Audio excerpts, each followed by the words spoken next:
তখনই দেখি আমার ওনার সাইড থেকে মালাটা টেনে নিয়ে চলে গেল। সোনার হার ছিল? হ্যাঁ, সোনার আর লকেট ছিল।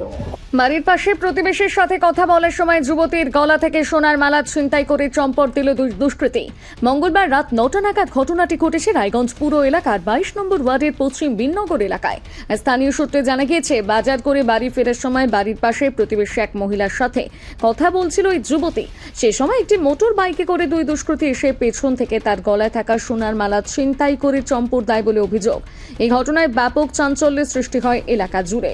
ঘটনার খবর পেয়ে ঘটনাস্থলে ছুটে আসে রায়গঞ্জ থানার পুলিশ এসে স্থানীয় সিসিটিভি ক্যামেরার ফুটেজ খতিয়ে দেখে তদন্ত শুরু করেছে।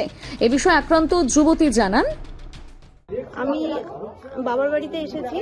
এবার বাবার বাড়ির সামনেই একটা দুজন ছিল বাইকে, প্রথমে দাঁড়ালো, দাঁড়িয়ে নিয়ে তারপরে বাইকটা ঘুরিয়ে আমি পাশের বাড়ি বৌদিকে বলছিলাম যে বৌদি ভালো আছো, তখনই দেখি আমার ওনার সাইড থেকে মালাটা টেনে নিয়ে চলে গেল।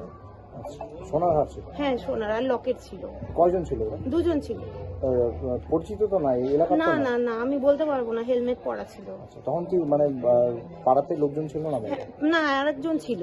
মানে পাড়াতে মানে লোকজন এত ছিল না? এত লোকজন ছিল না। না, ফাঁকা ছিল? হ্যাঁ, ফাঁকাই ছিল। কোন জায়গায় ঘটনাটা ঘটেছে? এটা বিপ্লবী ক্লাব, কাউন্সিলরের বাড়ির পাশে। কখন ঘটেছে এটা? এটা ঠিক 8টা। কি বলবেন যে শহরের মাঝখানে এই ধরনের সন্ধ্যাবেলা এই ধরনের ঘটনা ছিনতাইয়ের?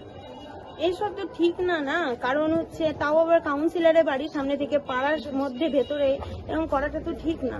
তার জন্য হ্যাঁ, কি চাইছেন? প্রশাসন যেন এর ব্যবস্থা নেয়।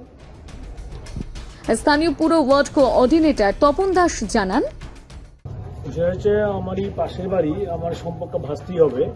উনি ওনার বাড়িতে শ্বশুর বাড়ি হাজবেন্ডের বাড়িতে আসছিল, এখানে দাঁড়িয়েছে, তখন পিছন থেকে একটা বাইক আসছে, বাইকে দুজন ছেলে ছিল, ওরাই পিছন থেকে হাঁটা টান দিয়ে পানি চলে গেছে।